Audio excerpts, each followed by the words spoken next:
Hey guys, it's Todd from Like Minded Lunatics, bringing you, it's another drink place where, hey, it's all we do around here. I mean, besides being constantly disappointed by those around us, it's all we've ever really felt around here. Welcome back to the channel, welcome back to Drink Place Where, and welcome back to Like Minded Lunatics. Like Minded Lunatics is not just me here at Drink Place Where. You already know that it's not, though. It's also my buddy, co-founder of Like Minded Lunatics, Mark Gifford. That's right, bang, he does the Friday night videos up there. Bang, I think it's the best stuff on the channel. It's also the best stuff, as far as I'm concerned, on YouTube. So please, if you're not watching those, please check them out. And bang, while I'm thinking about it, please hit that subscribe button so we can see how big this family of bang, like-minded lunatics, weirdos, degenerates, and runaways is getting. Out of breath. And it gets bigger every day, and we're glad that you're here. We're so excited that we are growing every day. What is it that we do here at Drink Place Where? Well, it's exactly what it sounds like. We play a game, usually a classic one, pair it with a beverage, and I tell you a story. Okay, here we are in the month of May, and as we approach the summer, I got inspired as I'm wrapping up my grading. For those of you who know, I'm a college professor, and as the pressures of the semester sort of fade away, I start getting inspired creatively. And I thought, what if I did a crazy like 4-parter? What if I did 4 weeks of DPS that are kind of similar? So here's what I'm pitching to you today as part 1. Let me get into it in a second, but let me say right now we're playing Swordquest Earthworld today on the Atari 2600. Hang on, nerds, just give me a second, okay? We're doing that, but we're pairing it with something familiar. That's right. This is a Jim Beam and Coke. So get yourself a beverage, and I'm going to explain the concept to you. I don't know. It's a little extra today. Hang in there, and we'll tell the story as well. Okay? Here we go. Okay. I'm going to be packing in a lot of content into these because I got a lot to say. Here's the concept. I just want to be right up front with you. What I want to do in these next 4 episodes is play a really bizarre series of games on the Atari 2600. You remember the Atari 2600? It was back when a controller looked like this. It was just a weird joystick with one button, right? One button. It looks like, oh, easy. Yeah, simple game. No. Not simple. Not easy, but that was the idea, right? And they were complex. So Swordquest on the Atari 2600, and we're looking at the first game in the series here from 1982, Earthworld, wasn't just a game. No, and I can't even begin to tell you how complex all of this is, but I want to simplify it for you because it's something that's interesting to me and special to me. But I want to break down for you real quick what I want to do in these next 4 weeks. The theme is disappointment. That's right, the month of May is the month of disappointment, baby. So every week this month, I want to talk stories in my personal life about moments I was disappointed. Because this series, the Swordquest series, was so promising, and yet in the end, so disappointing to so many Atari video game fans. All right.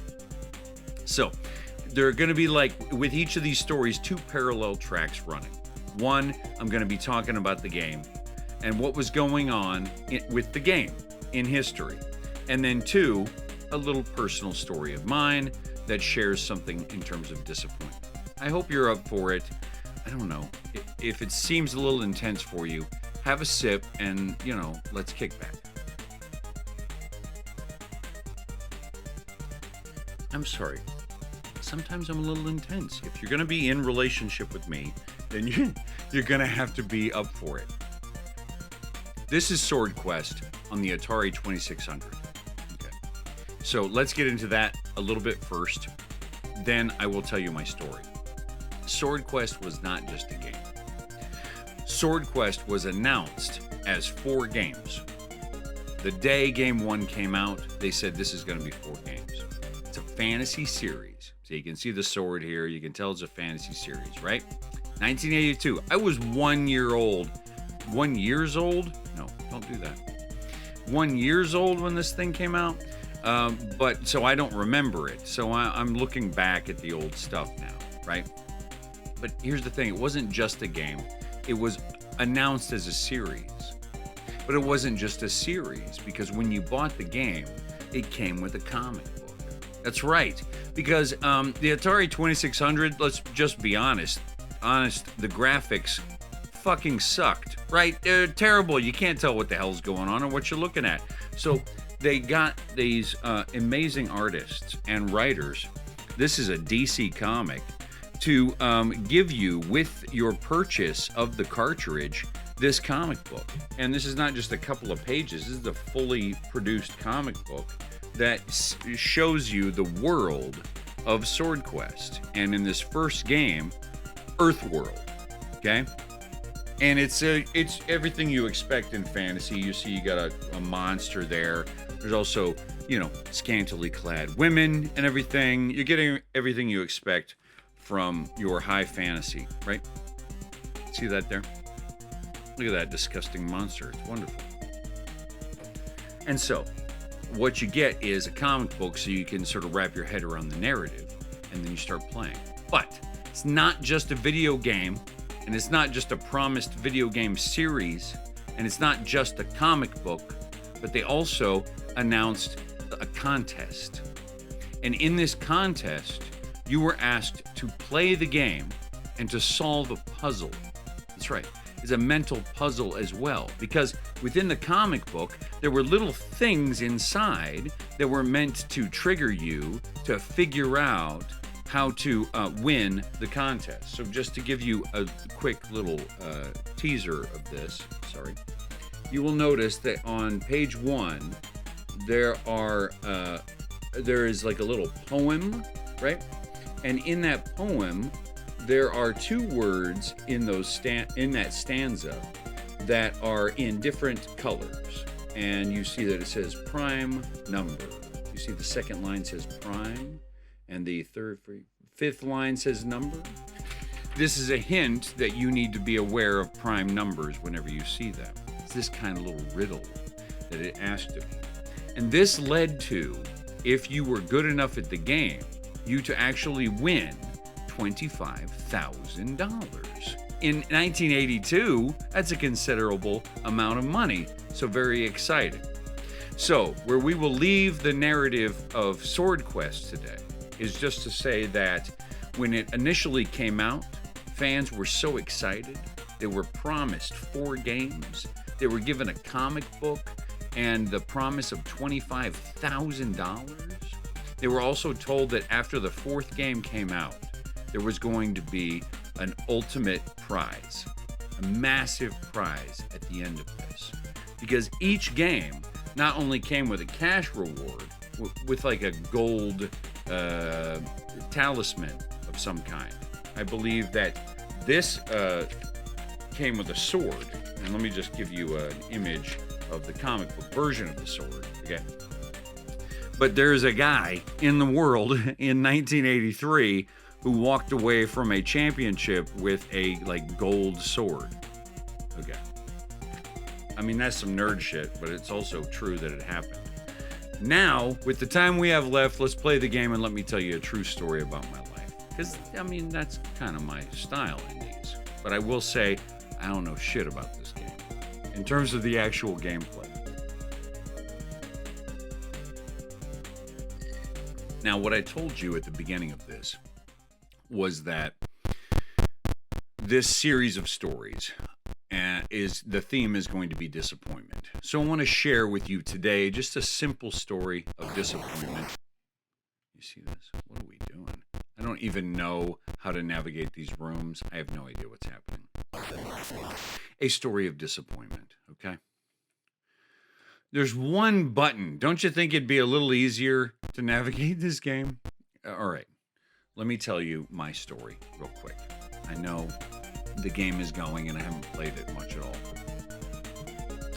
When I turned 5 years old, my mother told me that I was going to have a birthday party at Showbiz Pizza. Now, I've talked about Showbiz Pizza before. It was like Chuck E. Cheese. In the 80s, it was the greatest experience in your brain on Earth. It was a pizza joint with an arcade, and there were like animatronic animals doing funny things, interesting things, and it was great. Oh my God, what is this? What's happening? Oh my God. Okay, there's a rainbow I have to navigate. This is a fever dream. Oh my God. Let's just take this in for a minute, and then I'll get back to the story.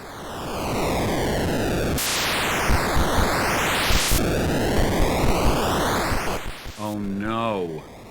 Okay, I'm just saying flat out, I hate this. Let me tell you my story and then we'll wrap up. I'm sorry. I was so excited to go to Showbiz Pizza. And I was also so excited because I had asked for some toys from my mother that I was so excited about as well. And I was hoping for them and I was hoping for my party. But in a huge disappointment, I got the chicken pox on my 5th birthday. That's right. Had to cancel the party, and I spent my 5th birthday sitting in a warm tub with like an oatmeal bath. I don't know if that was necessary. Did we really need to do that? I was so upset. Oatmeal bath. I understand now, because I have my own kids, that we're doing a vaccine now for chickenpox. Well, I'm pro-science and I'm pro-vaccines, right? But part of me is like, well, that's a rite of passage. Everyone's supposed to be getting chickenpox at some point and having a miserable 5-year-old birthday. I did get the toy I wanted, and it's this. Let me show it to you. He's from Inhumanoids, and at the time he was the largest toy. Oh, but he's green, so you're not going to be able to see him well. Massive monster. His name is Tendril, and he's from the Inhumanoids. My kids still play with this disgusting creature. He's half broken and doesn't smell very good. But let me try to navigate this a little more before we wrap up. This month, we're embracing my negativity, and we are going a month of disappointment. My primary one here, the first one is, yes, my 5th birthday. I had chicken pox and didn't get a party. It's my birthday, it's my party, and I'll cry if I want to. I'm sure I cried plenty that year. What if I could get past this part? Wouldn't that be amazing? This is crazy.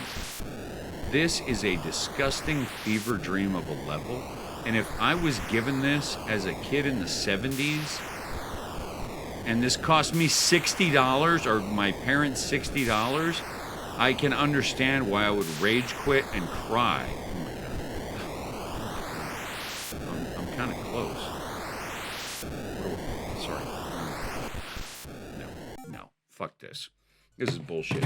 Swordquest is an enormous disappointment, and you can't wait until week 4 of this story to realize how big of a disappointment it is. But the plan was enormous, and I'm going to walk it through for you with personal stories along the way. Thanks for being here today as we just dip our toe into the world of Swordquest with Earthworld, and with our discussion of Todd's disappointing moments in life. All right, in between now and the next time I talk to you, enormous amount of beverage left. I'm Todd.